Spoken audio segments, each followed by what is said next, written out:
ఇంద్రవేలి అమరవీరుల ఆశయ సాధన అయితే ఈరోజు నెరవేరినట్టు అనిపిస్తుంది. ఇటు ఇంద్రవేలి అమరవీరుల కుటుంబాలకు అధికారికంగా 10 లక్షల యూనిట్లకు సంబంధించి పంపిణీ కూడా చేయనున్నారు. మరి అధికారికంగా ప్రభుత్వమే మొదటిసారిగా ఇంద్రవెల్లి సంస్మరణ సభనైతే రగల్ జెండా పేరుతో నిర్వహిస్తుంది. మరి ఇంద్రవెల్లి సభ అధికారికంగా జరుగుతున్నటువంటి తరుణంలో ఈరోజు Adilabad parliament incharge Congress party సుగుణక్క ఉన్నారు. మరి వారిని అడిగి ఒకసారి ఇంద్రవెల్లి సభకు సంబంధించిన మరిన్ని విషయాలు తెలుసుకునే ప్రయత్నం చేద్దాం. అక్కడ చెప్పండి, ఇంద్రవెల్లి సభ మొట్టమొదటిసారిగా నివాళులు అర్పించడానికి అధికారికంగా కార్యక్రమం 1981 తర్వాత మొదటిసారిగా అధికారికంగా అయితే నిర్వహించబడుతుంది.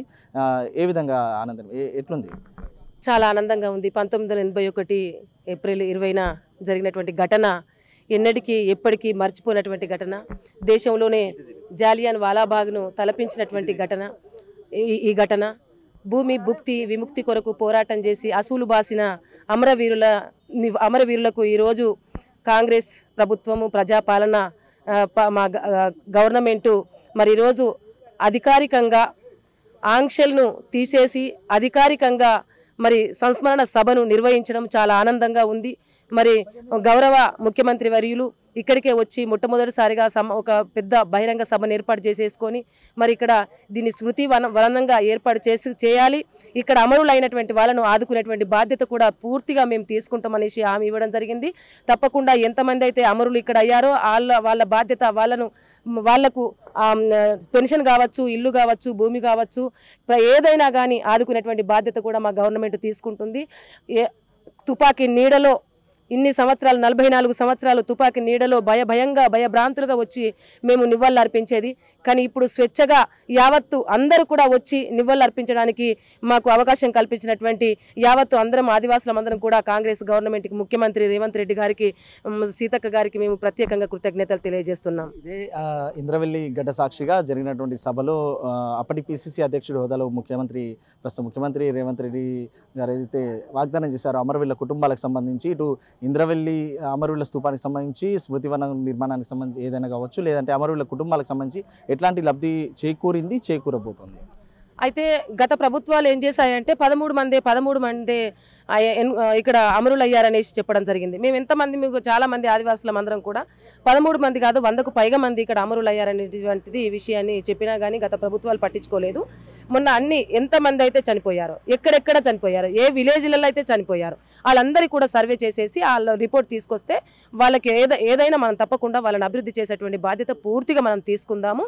ఎప్పటికీ స్మరించుకునే విధంగా ఇది ఎప్పటికీ గవర్నమెంటే సంస్మరణ సభ జరిపే విధంగా పెద్ద ఎత్తున అందరు యావత్ ఆదివాసులందరూ తరలి వచ్చి ఇక్కడ నివాళులు అర్పించే విధంగా ఈ ఘటాన్ని ఎప్పుడు ఎవ్వరు కూడా మర్చిపోకుండా మనం జరుపుకోవాల్సిన బాధ్యత మనందరిపై ఉందనేసి గౌరవ ముఖ్యమంత్రి వర్యులు గౌరవ సీతక్క గారు కూడా చెప్పడం జరిగింది.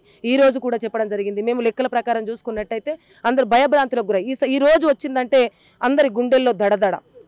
గత 20 తారీఖు ఏప్రిల్ 20న ఈ సంఘటన జరిగింది అనేసి ఎప్పుడు కూడా అసలు ఈ రోజు వచ్చిందంటే ఇంట్లో నుంచి బయటకు వెళ్ళినటువంటి పరిస్థితిలో మరి ఈరోజు అందరం కూడా స్వేచ్ఛగా వచ్చేసి మరి మా అమరవీరులకు నివాళులు అర్పించడానికి యావత్ ఆదివాసులందరం కూడా వస్తున్నాం. అదేవిధంగా మరి తప్పకుండా ఎంతమంది అయితే ఇక్కడ అమరులు అయ్యారో వాళ్ళకి దేనిక కోసం అయితే అమరులు అయ్యారు, భూమి భుక్తి విముక్తి కొరకు ఇక్కడ అమరులు అయ్యారు. కాబట్టి భూమి లేనటువంటి వాళ్ళకు భూమి ఉండి మరి హ్యాండిక్యాప్డ్ అయ్యేలాగా ఉన్న వాళ్ళకు పెన్షను, అమరులయ్యి ఉంటే వాళ్ళ కుటుంబాలకు కూడా పెన్షన్, ఇల్లు లేకపోతే ఇల్లు, భూమి లేకపోతే భూమి, పెన్షన్ లేకపోతే పెన్షన్, అన్ని విధాలు కూడా ఆదుకునేటువంటి బాధ్యత గౌరవ ముఖ్యమంత్రి వర్యులు తీసుకున్నారు. తప్పకుండా మేము సర్వే చేస్తున్నాం. ఇప్పుడు మా దృష్టికి అయితే అమరులైనటువంటి వాళ్ళు దాదాపుగా 40 మంది దాకా మా దృష్టికి రావడం జరిగింది. వాళ్ళందరినీ కూడా మేము ఆదుకునేటువంటి బాధ్యత మా ముఖ్యమంత్రి వర్యులు తీసుకుంటున్నారు. ఇంత స్వేచ్ఛగా 44 సంవత్సరాల తర్వాత మరి ఆంక్షలు విధించినటువంటి ఆంక్షలు తొలగించి స్వేచ్ఛగా మేము నివాళులు అర్పిస్తున్నామంటే మాకు చాలా ఆనందంగా ఉంది.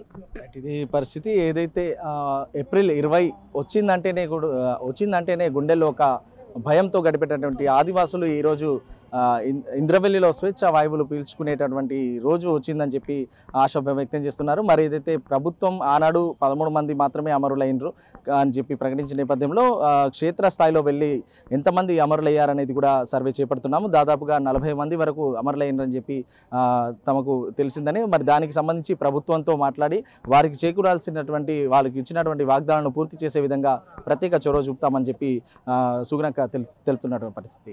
వీడియో జర్నలిస్ట్ భూమేష్తో ఇర్ఫాన్, బిగ్ టీవీ, ఇంద్రవెల్లి నుంచి.